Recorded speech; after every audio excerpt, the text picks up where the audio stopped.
Welcome back to What Fuels You.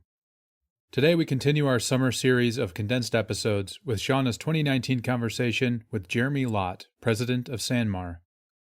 SanMar gave Jeremy his first job, modeling on the cover of the company's first catalog at the age of 2. Since then, he's learned the family business inside and out, from pulling orders to purchasing. And now as president, he focuses on creating a culture of opportunity and sustainability at SanMar.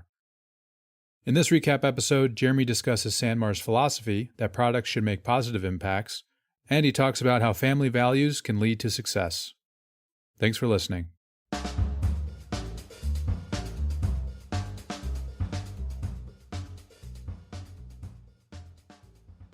grew up in Seattle. My father had started SanMar in 1971. So SanMar was a really small business when we were kids. I always tell people, when you have a small business, like your kids are free labor. So we worked in the business. I feel like I remember you were like driving tractors and stuff. Well, we would go on weekends and we would literally like fold invoices and stuff them in envelopes. We would go help unload trailers. I mean, as a kid, we were, cleaning the aisles of the warehouse. But this was a really small company. But as we grew, the company became kind of, bigger, more successful. It was always something, though, that I wanted to be part of. It was really kind of part of our family. Yeah.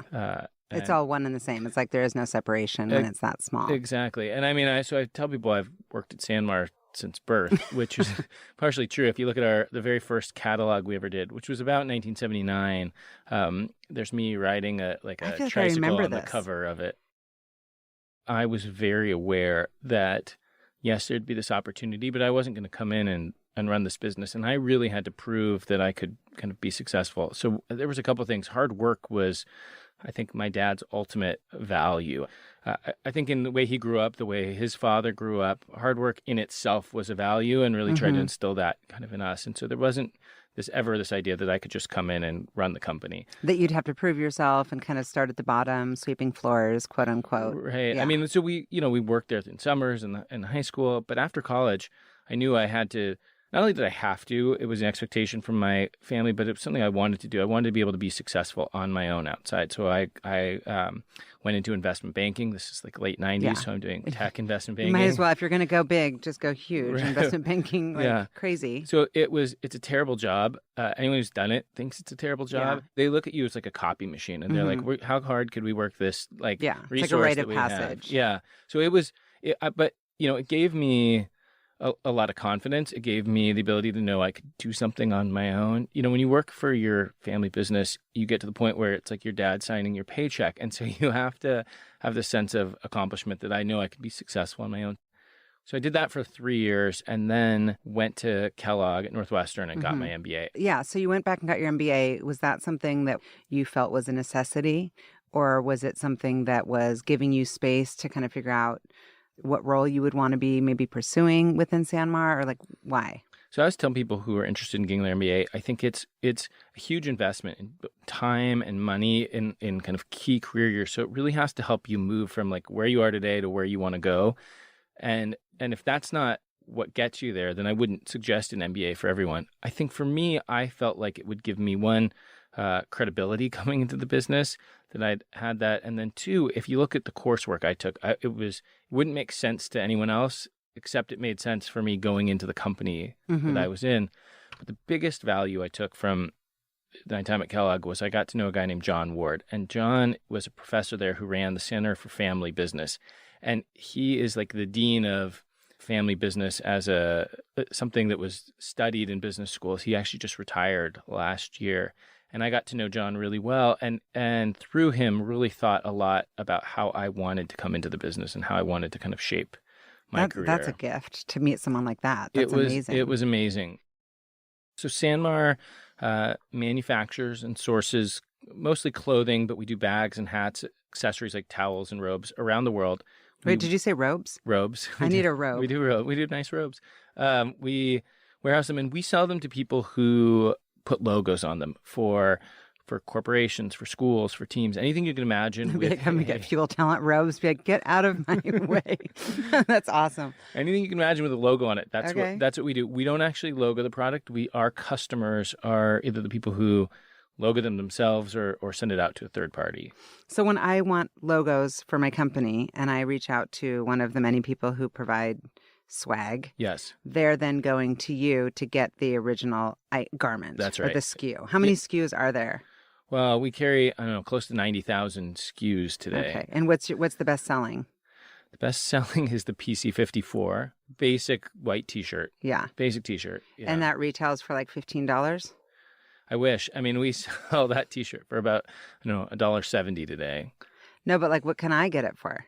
Well, it depends. I mean, it depends what logo you're putting on it, how many locations, how many colors. When you're talking about a basic t-shirt, the printing can cost a lot more than the shirt. Ah. It's actually like, I think, and I'm not sure anyone else agrees with me, but I think the most efficient supply chain for any product in the world is a t-shirt. If you think about it, like we grow cotton in West Texas, we send it to a mill in North Carolina where they spin it into yarn. We take that yarn, we send it to Honduras on a boat where we knit it, dye it, finish it, cut it, sew it into a t-shirt, put it back on a boat to Miami. It hits our Jacksonville cross dock where we put it on a train and then to a truck all the way to Seattle. Wait, this is real? This is real, and I sell it to you for $1.70. It's unbelievable, and it's a nice t-shirt. So the supply chain on a t-shirt, I think, is really crazy because of the scale that we use. I mean, if you think about when we're dyeing a t-shirt, if it's a red t-shirt or black t-shirt, we're dyeing them in 3,000-pound dye machines. Just the scale of everything is just really massive. And then the amount of industrialization that's gone into every part of that supply chain to make it so efficient. And how do you make decisions about where to do these things? Like why Honduras? Yeah. Our warehouse network is designed really around kind of UPS delivery. So we kind of optimized it so that we basically can deliver a t-shirt or jacket next day to everyone in the United States. So any order we take before 5 o'clock today, our customers will get it tomorrow. But our manufacturing network is really designed around different parts of the world have different specializations and different labor requirements, different trade preferences. So we may make a cotton t-shirt in Honduras using open-end yarn because that yarn is only spun in the United States, but we might make a ring-spun sweatshirt in Pakistan because we can use coarse count cotton from Pakistan, but I can't make a t-shirt in Pakistan because they don't have fine enough yarns there. I might make a performance t-shirt in Africa today. We work in Ethiopia and Tanzania, Madagascar, Ghana to take advantage of AGOA, but I would make a really higher end performance polo in Vietnam because I need a higher level of sewing skill. Who does the kind of initial legwork to do the research and understand the countries, the laws around those countries, what it's going to mean? And also just some of these countries, the way you've described it, they're not developed at all. Yeah. They have no running water practically. So you're providing jobs for entire communities. Yeah, so we have a pretty sophisticated sourcing manufacturing arm. And that's why we have offices in Hong Kong and in Honduras to have local people who are in the ground, kind of in region, who really understand Asia, who really understand Central America in significant ways. And these are people with, 10, 20, 30 years experience in garment manufacturing. So we understand the world really well. In 2012, there was a factory that collapsed in Bangladesh and over 1,000 people died. Bangladesh was a really tough country to do, is still a really tough country to do business in. The factories at the time were in these kind of old buildings. They were in the middle of Dhaka. You'd have like markets on the ground floor and factories kind of above it. And no building codes, no safety codes. Anyway, when the factory collapsed, we really it was this soul searching moment for me a little bit, thinking, are we part of some sort of global problem around exploitive manufacturing, child labor, Sure. unforced labor? Are we doing kind of bad things in the world? And I'd spent the last 15 years traveling and seeing factories and felt like there were really great factories and partners who were doing great things in the world. And at the time, so we made a switch, like mentally for us, it became less about, we used to think of compliance as don't do bad stuff. So like, don't dump your dye in the water, don't hire kids, like don't do bad things. And we would audit to make sure we weren't doing bad things in the world. We really switched our paradigm completely to like do good stuff. And so a huge piece of who we manufacture with and where we manufacture is what they're doing in their community, how they're helping the people who manufacture the product, how engaged they are. And so that's become a huge paradigm shift for us. So I was in Haiti last week or 2 weeks ago. The factory is in the town of Ouanamith, which has like 70% unemployment. There's no opportunities for the people. There's no running water. There's electricity 2 hours a day. If you work in this park in Wanamath, the industrial park where our factory is, you have clean water, you have childcare, you have health care. There's doctors and nurses kind of on site for the people. So the difference in what your life is if you have a job, making shirts for SanMar in Wanamath versus if you don't, it's a stark kind of difference. Mm-hmm. So we've really tried to do manufacturing the right way. And then the other piece that I got really excited about at the time was, and I started to kind of like geek out about this a little bit, was the number one predictor of almost any like positive development metric, whether it was life expectancy or infant mortality or GDP growth for a country, was economic security of women and empowerment of women. And so, Amen. Yeah, well, and our industry has this ability at scale to hire and train and employ a lot of women in countries where there's not lots of opportunities for formal employment. So we have a factory in Ghana, for instance, and when I was there, now it's about 2 years ago, met with the U.S. ambassador to Ghana and the head of USAID for West Africa, who helped invest in this factory. And they said, we love this project because it wasn't a huge capital investment. It was a couple $1 million capital investment that's employing 1,800 people.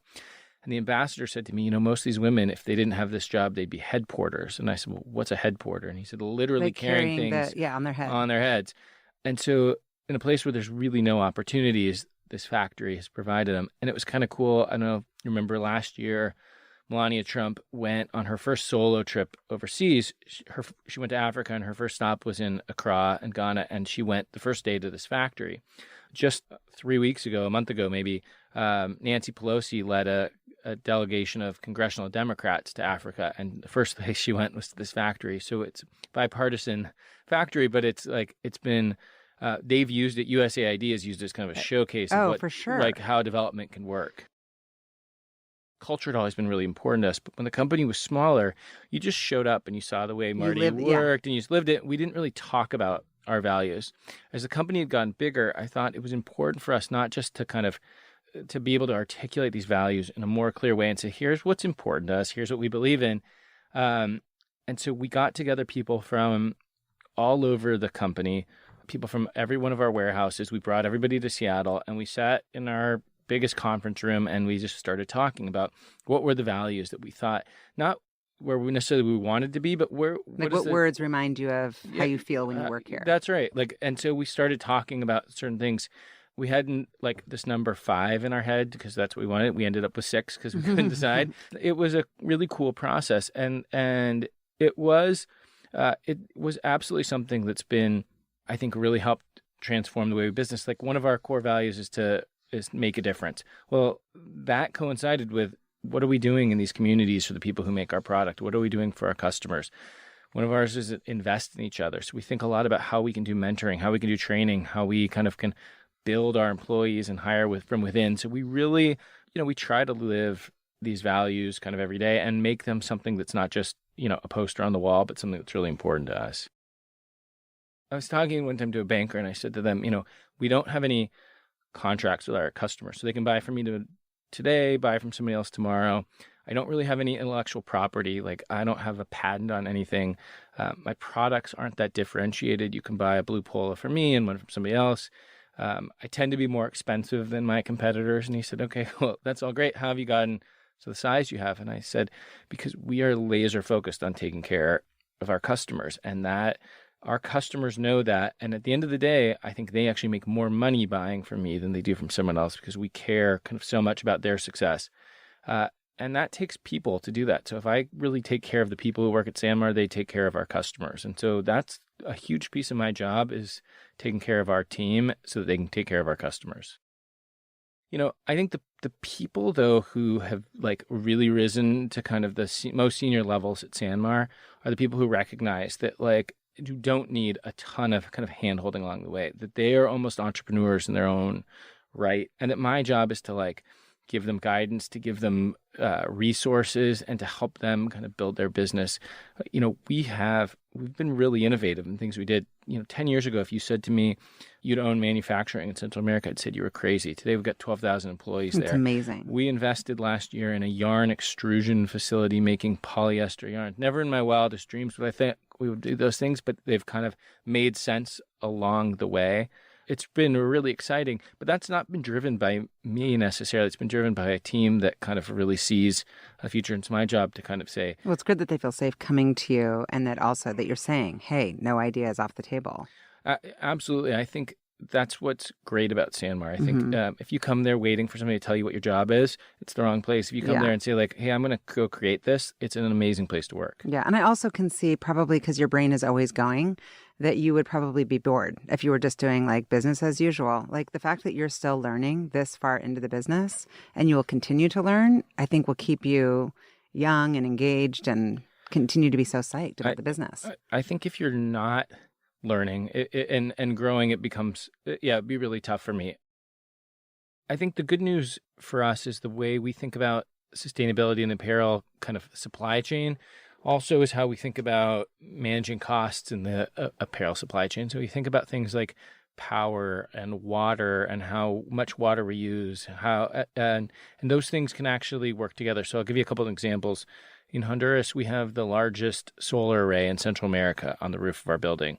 Our partner there has built a 43 megawatt power generation facility that runs on renewable green fuels. It's a biomass called king grass. So those were all very intentional to help us think about how we manufacture at the lowest possible cost, but also in a really sustainable way. Water is a huge issue in the apparel supply chain, so we've done a lot to figure out how we manage our water use, and there's some really interesting innovations coming. So we're moving more and more towards pre-colored yarns. If you think about polyester yarn, traditionally you would extrude like a white yarn and then you would dye it a certain color. Well, if you can actually dye the chip, when you extrude the yarn, it's already the color. So you just knit it and you've got your colored shirt. It saves a significant amount of water in kind of the process and saves costs over the long run too. And so there's a lot of really interesting innovations that are coming around in the apparel supply chain on how to use less water, how to use cleaner, renewable energies. And we're really excited about a lot of those investments. That's amazing. And are people aware of these things? Like, because I know that sometimes now people want to do business with companies that are doing the right thing. I think more and more. In fact, we have a shirt like coming out this year that we're calling the Re-Tee, and it's made out of pre-consumer waste. So the cuttings of other t-shirts, so it doesn't have to have any water, any dyes to create this t-shirt. And so now it's a little bit more expensive than a conventional kind of t-shirt. And so we'll see how it sells, but we're really excited about some of these. You should be excited. The challenge is it's a little bit hard for consumers to kind of wrap their head around. Everyone understands things like organic cotton or recycled polyester. When you talk about biomass fuel generation, it's just a little bit harder for people to understand. But the alternative in a country like Honduras is to burn bunker fuel, which is a really dirty petroleum product that produces acid rain. So if you can switch from bunker to more renewable energies, there's a huge environmental kind of win. In a family business, I think that my job is to be like a steward of this business, to have it be there for the next generation, that it is thriving and available to kind of my kids, to my nieces, if it's something that they want to go into. So I think about that a lot, that my job is a steward of this business. I also really think about that piece of making a difference that is what's really impactful kind of to me. When I think I've made a difference in other people's lives, that's what makes me feel good. Thank you for listening to the What Fuels You podcast. If you'd like to check out past episodes to hear from more business leaders, go to fueltalent.com/podcast. And if you have a minute, please leave a review and rating on your favorite podcast app, or share this episode with a friend or colleague. Please share any feedback or interview suggestions for other guests by sending a message to podcast@fueltalent.com. I'm Shauna Swerland, and thanks again for listening.